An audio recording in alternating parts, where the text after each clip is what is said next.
Get ready to match the stars. Orson Lee, Red Summer, Charles Nelson Reilly. From Barnaby Jones, Lee Meriwether, Richard Dawson, and Fannie Flagg as we play the star-studded big money match game 77. And now here's the star of match game 77, Gene Rader.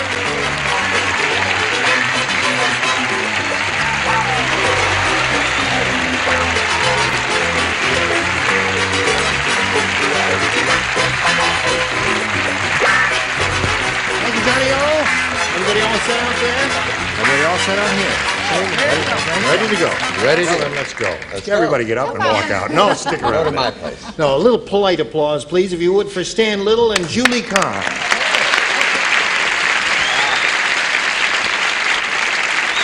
Just want to point out, Stan's the current champion here. He's got $6,200 to his credit, and he's being challenged by Julie Kahn, who so far has stubbed her toe. But listen, you got one more question coming up, and it's going to be easier than the first one. I can almost guarantee that. Good luck to both of you. We'll continue after this. All right, let's push the button here and go to the second and final round. Julie, what do you want? A. You want A? Right. You sure? I'm positive. You're a junior, you say? I'm a junior, yes. You're a junior. Okay, listen carefully, Junior. The Smiths hate Christmas. They don't like Christmas. Oh. Last year, just before Santa Claus came down their chimney, they put a blank in the fireplace. Doesn't seem Just before Santa Claus came down the chimney, they put a blank in the fireplace. All right, Julie, are you ready? Let me just give it to you one more time. The Smiths hate Christmas. Last year, just before Santa Claus came down their chimney, they put a blank in the fireplace. They put a fire in the fireplace. Fire in the fireplace. What else? Now, she went right to it and gave a simple, straightforward, direct answer. Nothing devious, as we are sometimes, but not today. I wouldn't call that hatred, though. No. I would call that a smoldering dislike Aha. of Christmas. Hatred is a bear trap. A bear trap. Oh, that would really hurt his beard. Smart. Yes. Oh, chop it right off there. That's right. Boo a person. Easter greetings, Easter cheer, boo a person once a year. What does that mean? Would you stick... Your mind is wandering. What little mind there is left. What's that? She told me she was writing, but I didn't think she meant greeting card A epithet. bomb A bomb. of the cherry variety. I see. That's to take the curse off it. Right. The kind that we had on 4th of July. Those things you bang on the sidewalk. What do you say? Naturally, I say the correct answer, Gene. Fire in the fireplace. Last year, just before Santa Claus came down the chimney, they put a fire in the fireplace. What do you say to that, Lee? Put a bonfire. A bonfire. Big one. Big fire. That's two, Julie. A little fire for the girl. Keep her hot. You got it. Little fire for the girl. Okay, 3 for her. Aren't these people mean? Light my fire. Weren't they ugly and mean? They grabbed 2 of the children, rubbed them together, and started a fire. Right. We got 4. Now let's see how Stan does with his. You ready, Stan? Right. When 97-year-old Mr. Purvis passed away, he went out in style. Purvis went backstage at Radio City Music Hall, and the Rockettes blanked him to death.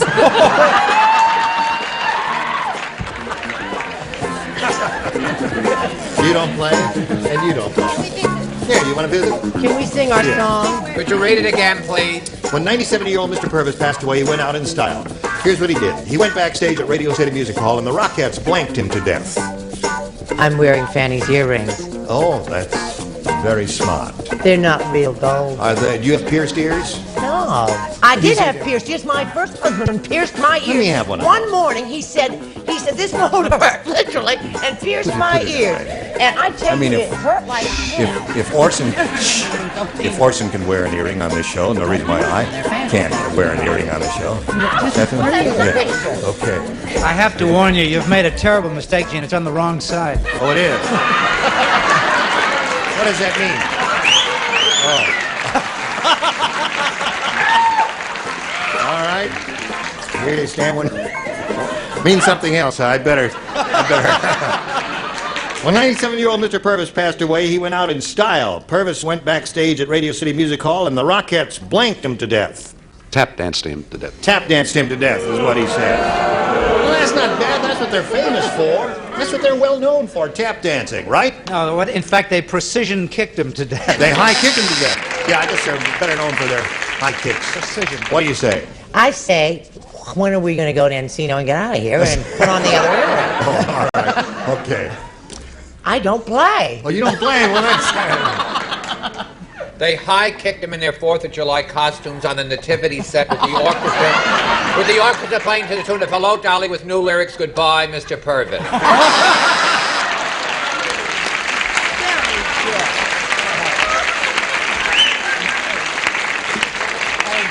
Okay, Lee, he's looking for the phrase tap danced or danced. Yeah. What do you say? To have the right answer, but to follow Charlie's. Tapped. Tap.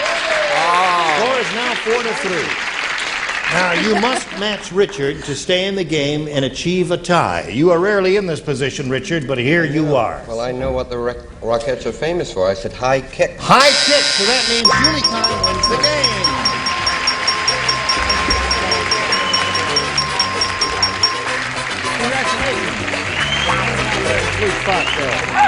Stan, it was a pleasure to meet you, old friend. It's been nice. And you've got $6,200 in our best wishes. Stan Little. There he goes. And while he's spinning around there, we'll spin some messages just for you. Hurry back and see how Julie does. Now, this lady has won her first game. She has $100. She can get a lot richer here if she gets lucky and gets her ESP going over to our celebrities, specifically one when she gets to that big money super match here. You ready, Julie? I'm all ready. All right, we polled a studio audience here not too long ago. Interesting bunch. Higher than average intelligence people, just as these weirdos are out here today. And we got their best response to this. Blank shovel. Now, the answer that they gave us most often will get you $500 if you match it. And then for matching their second most popular answer, you get $250 and $100 for matching the third. And 3 of the 6 celebrities are going to help you. Richard?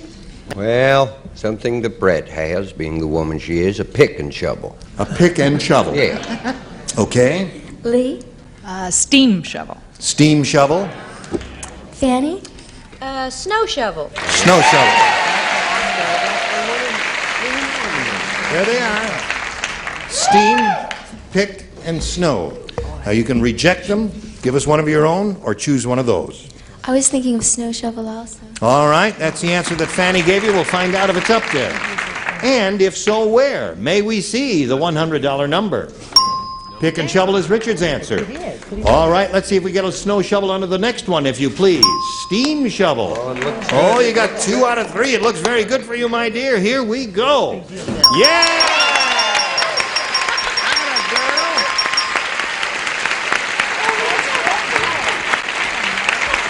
Now you got another $500. You got $600 all together. And you're going to play now for $5,000. You ready for that? Yeah, good luck to you, my dear. You know what you have to do that. Right. You got to match one person. I think I'll match Richard. Okay, Richard. Here we go. Stand in the spot. There. Face me, if you would, please. And this is it. 3-piece blank. 3-piece blank.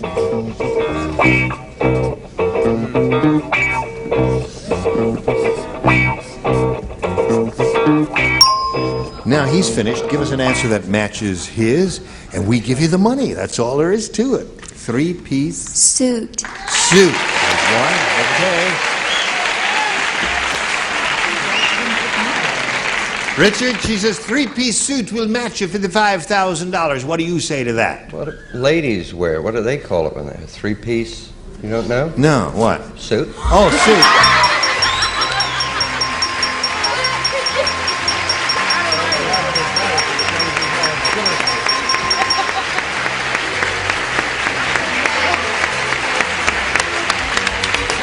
You got $5,600. Congratulations to Julie Kahn.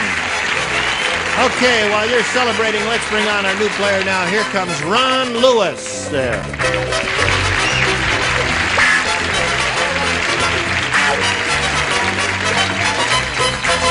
you two know each other, I guess? You've spent several happy hours backstage together, have you, Ron? Right. Where are you from, Ron? I live in Tustin, California, and for the past 4 years, I've been going to San Diego State University to get my bachelor's and my master's in radio and television. In radio and television? They call it telecommunications and film. Aha. But for us common folk. Yes. Now, what specifically do you want to do in this industry? I'd like to be a game show producer. You would? Yes. A producer? A producer. Why a producer? There's more money in it.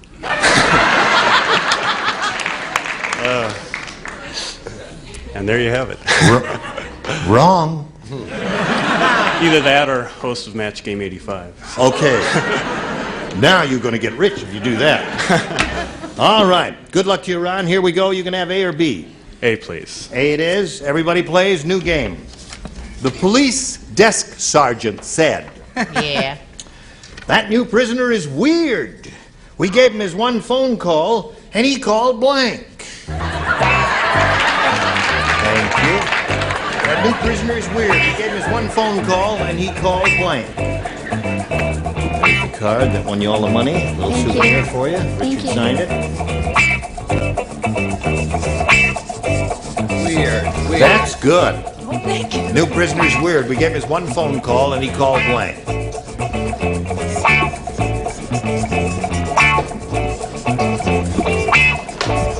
Yes, that's a good one. Yeah, lay it in there. Yeah, very good, Orson.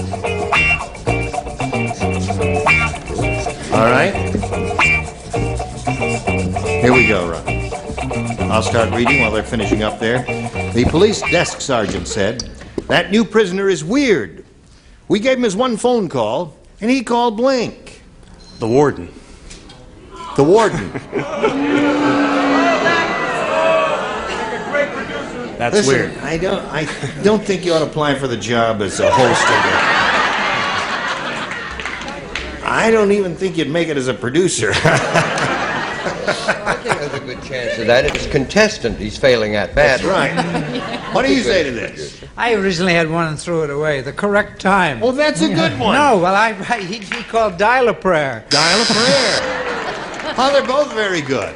What do you say? I said he called a friend in Dayton, Ohio, whom he hadn't seen in a long time. Oh, dear. What's it say there?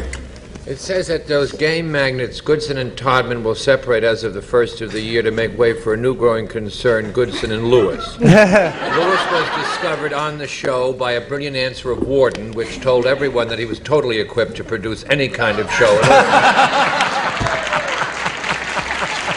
The correct time. Correct time. All right. You got any idea, Ron? All right. Lee Meriwether. Prisoner's weird. We gave him his one phone call, and he called... I'm sorry, Ron. He called his mommy. Called Mommy. He said, "Help! Oh, Mommy. No, I read about that case. You did read about it? Yeah. Tell us the story. He called Chicken Delight. Chicken Delight. Delivery till 3 in the morning. And they all fried together. Yes, they did. Ooh, what do you say? Now, don't include me in that. You enjoyed my line. Don't you know? Boo him directly, please. Yes? I understand you'd like to be a TV announcer, but pardon me, I've got to get back to playing records. Dial a joke. Dial a joke. Isn't that a good one? That's a good answer. Dial a joke is excellent. So I think there they we only are. have that in New York, Gene, really. Oh, no, Oh, they don't it in have a dial number a of joke? cities. They have dial a joke out here? They don't have it here. Not They out don't. here, but Dial they have a it in joke a number In out New York here. City, you can pick up the phone and Gene? dial a certain number. Dial a joke out here is Brett's number. Oh, I see. All right, Julie, your question will be long in a moment, but right now we've got this just for you. Here we go. Ready to carry on? Julie, this is your first round question. At Mary's house, they had an unusual accident with the trash compactor. Now, Mary has a square blank. Oh, good old thing. I had a friend who had a square blank. Really? She had a wonderful time. Or so she said. Okay, put on your little thinking cap now. All right. Well, that didn't take them too long, Julie. They got the smarts all of a sudden over there. At Mary's house, they had an unusual accident with a trash compactor. Now Mary has a square blank. Rear end? Rear end? Is that what they say at UCLA? They say other things at UCLA. Oh, they do? Oh. She came in here, she cleaned up her act there. What do you say? No, Mary's a blockhead.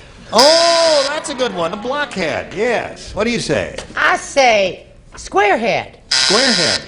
All right. Charles? As usual, Gene, the correct answer. Of course. Next. Rear end. So, Julie, you got one. Unusual accident with the trash compactor. Now Mary has a square.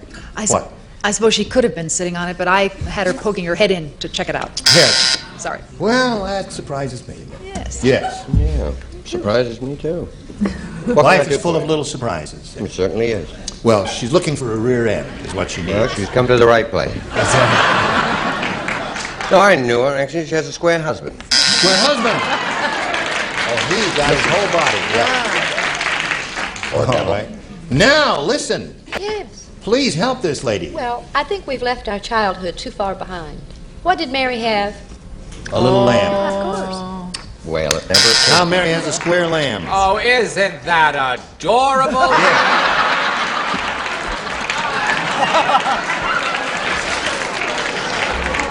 I tell you, it's a good thing Betty White ain't around here. She's taking a little vacation Gene, now. make Charles tell that ice skating tale again. No, I'm not going to do that. Now or at any time in the future. Ron, we're going to round two. You can have A or B. A, please. A it is, and here we go. Robbie the Robot said... What? What? Tonight, I have a hot date. I'm going out with a blank. Tonight I have a hot date. I'm going out with a blank. Who said this? Robbie the Robot said that. Tonight I have a hot date. A hot date. A hot day.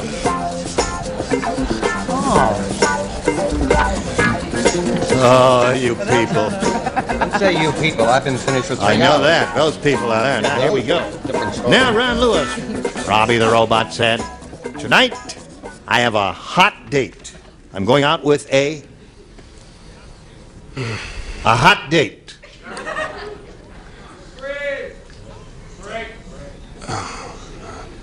Hot date. He's You read it perfect for the completely over. producer. Can you read it once more? Robbie the Robot said, tonight I have a hot date. I'm going out with a blank. A flamethrower. I can't think. A flamethrower. Yes. Yes. I think Charles is right. The more I see you, the more qualified you are to be the producer. Don't mind us, we're only kidding. What do you say to this? Robbie the Robot has a hot date. He's going out with a stove. A stove! Anything hot. That's why I kept saying hot date. Hot, hot, hot. I said he was going out with a stolen television set. That's hot? A hot TV set. Chuck? I got it, baby. You got it. I'll bet you do. Tamale! A hot tamale! Anything connected with hot would have done the trick there, Ron. Now, Lee. Well, when I was growing up, Yeah. I heard that it was sparking dating, so he went out with a spark plug. A spark plug. All right. You're getting close to the point of no return here, Ron. What do you say? Model T Ford? Yes. Yes. I thought Robbie went out with a toaster. A toaster would be excellent. Now, you must match Fannie to stay in the game and achieve a tie. What do we got here, Fannie? I said oven. Oven. Anything hot, so that means Julie wins the game.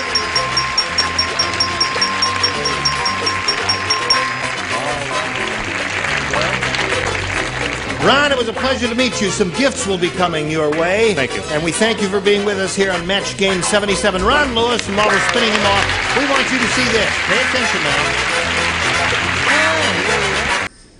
Join us next time for Match Game 77. Gene Rayburn here. Goodbye.